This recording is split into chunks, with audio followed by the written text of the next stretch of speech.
Hey everyone, so today we're going to be talking about Doctor Strange in the Multiverse of Madness. As you can see, this one was really affected by it.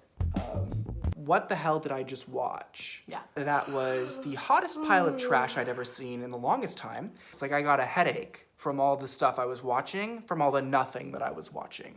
1 second. I kind of felt like I was watching like a drawn out episode of Once Upon a Time. I don't understand. With like a lot of really famous co-stars or something like that. The movie just felt like it was about 6 or 7 hours long. It was 2 hours long, which is kind of short for a Marvel movie.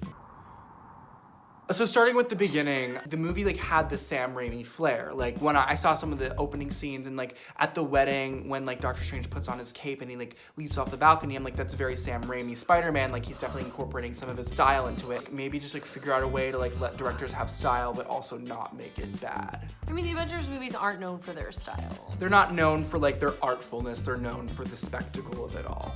But this one was especially aggravating. Like maybe it's just like I didn't know what I was getting myself into. You know, maybe it's just like it's the fault of the fans for like expecting so much and receiving so little. I don't know, I was expecting pretty little. The amount of time and like effort they put into this movie, like years and like millions, and this is what we get. The person who wrote this script like has a job. Like I feel like anyone can become a screenwriter. I usually think anyone can get a job. I think anyone can get a job, so like why don't I have a job? It's really true. I wish I could relate you. I would love to see. I do have a job. I would love to see JoJo Siwa write a Marvel movie. Or star in one. Come back like a boomerang. No, Right, direct like, and no, star. because everything's rainbow should be called like Prism. Prism. Also, like, okay, the whole like, I was really confused by the whole like Wanda's children thing because I thought we already done that before. Yeah, that was kind of everything that happened at the end of WandaVision. Yeah, like WandaVision already covered that. And we watch a lot of crappy movies. We watch a lot of crappy Often movies. on purpose. But that was like a crappy movie with like money poured into it, you know? Yeah. If a bunch of people like sponsored like a huge feast of just like diarrhea That's true. and like animal poop. My brother texted me, he said he watched it again, he said it wasn't as bad. Or maybe that was a dream. I can't remember. If you texted me, let me know. I think that was a dream. Was it a dream? He said, I watched it again and it wasn't as bad the second time and the visual effects looked better. And I was like, huh? So maybe it was a dream. That's called Stockholm Syndrome. You know, like, I think, like, the cameos were really Dude, I was funny. literally about to say that. I feel like they introduced all, like, the characters from the other universe as well. Like, they were, like, big moments. Like, Well, when that's I saw... that's what Marvel's good at, you Yeah, know? like, spoiler alert. Like, don't watch this part, like, if you haven't seen the movie. I- Like, when I saw John Krasinski as Mr. Fantastic, I did, like, let out a little gasp. Like, I was like... Yeah, I was not expecting that, and it was, like, nice. And then, like, of course, when they introduced Mr. X, because I literally love X-Men. But then, like, 5 minutes later, they, like, kill them all off. So it's just like, what's the point? Just, like, they just save that for another project where it's actually gonna mean something, you know what I mean? Yeah. And they exist for more than some cheap death. See, like, I appreciate risks, even if they don't pan out well at all. So I appreciated Not me. risks, but I just didn't appreciate the result, like, whatsoever. So I'm like, okay, keep on taking risks, but just, like, take better That was a risks. misfire, yeah. I personally think the future is streaming, so, like, death to all Marvel movies and just watch only the streaming shows. And 'Cause I also, feel like, stop that's- with the shows. No, the shows are actually good. Like, I don't Loki think- was actually good. Nobody's asking for more from Loki you was guys. actually... I think millions I think and you guys millions of peaked people at, like, are... Captain America Civil War.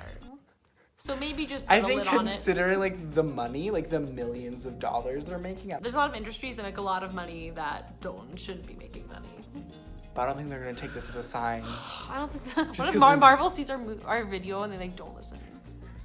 Or they do, they're like, we will like stop making Exactly. movies. What if they cut back You guys to like, know I'm right. what if they cut back to like a movie a year?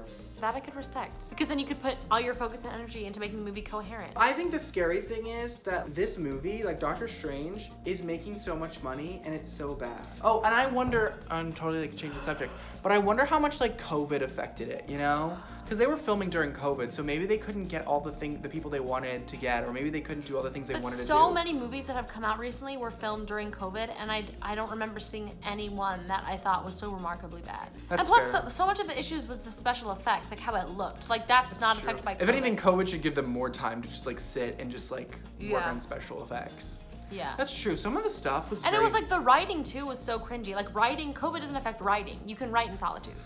That's a good point too. Should we like rewrite Doctor Strange the Multiverse of Madness? I don't think so. Like a 200-page script? I think Marvel should just stop. To write this movie, they just like sat down one night at their They dining pulled room an all-nighter. table, and they're just like, I guess I'm gonna write the Doctor Strange sequel now. And they went type They drank a few monsters. type for few like rock stars. 24 hours, and then they were finished, and then they just like all in one go, they just like turned it in. They're like, okay, I guess this is a movie, because it just like felt like a dream. Like I literally came back that night and then went to bed and then woke up and I was like, was that in my dreams or did we actually go see that movie? Marvel's been trying to get more self-aware. They're trying to get more trippy. They're trying to get more weird. But like by doing stuff like this, it just seems like they're scrambling. Eternals, I'd consider a miss, and this is a miss. So I mean, in between was Spider-Man, so they're hanging on with something. Spider-Man was definitely a win. Remember Black Widow? Kind of forgot that was a movie. I never watched it. It was not. But I saw clips of it online, like how the special effects were like really bad. And Special people were effects like, why do they think they could get away with this? I know, like, Marvel's making so much money, and it's funny to think that, like, the special effects are just not good. They're just like, that's fine. They'll still go see the movie anyways, you know? And, like, all the actors were good, but, like, the ending was just so bad. Anyways, I think I'm just really excited to see Don't Worry, Darling, probably. Yeah, same. So maybe this is, like, the second half of this Doctor Strange review can be just, like, a Don't Worry, Darling hype-up video. Same as it was. Or Don't Worry, Darling is kind of like, it's like what's happening in like another universe of like the multiverse. And it's called Don't Worry, Doctor. I mean, this is Olivia's second directorial feature. What's her first? Booksmart. Oh, that's right. Go Olivia, I'm And so that proud of her. I'm was- so excited for her. And it was actually a really good movie. Let's see if this one tops Booksmart. It was a really good A very lukewarm effort. And she's actually in it, so. You hate when directors do that. No, I don't. You're always so mean to that one guy. Kenneth Branagh. Yeah, Kenneth Branagh You're made always him. so mean to him. Yeah, he made himself the main character and he gave himself. A lot of people do that. Yeah, but. Ben Affleck, Ben yeah, Stiller. but it was more than that, okay? Like, he just, like, doesn't have. Matt Damon and Ben Affleck in Good Will Hunting. They wrote the movie. Did they? I don't think they directed it. They wrote it. They Yeah, literally that's fine. created it. Yeah, that's fine. That's fine with me. Okay, Kenneth Branagh didn't take like an original thing that he created and put himself in the center of it. He took like Agatha Christie's like acclaimed like series and he's directing it and he's gonna use his bland style to direct these movies, basically like bowing down to the producers. Because I don't think he has any artistic guts. I don't think he has any style. He's just getting in there and then he's like, well, I guess I'll just make myself the main character then. Kenneth, I And like then what he you've gets done. in there. And then I like what you do with both movies. and he all Don't wait, listen to the haters. he also directed Oh, Belfast. Belfast. That was okay. I didn't watch it because I just can't stand him. Well, that movie also got nominated for Oscars. I just maybe it's a really good movie. It probably is.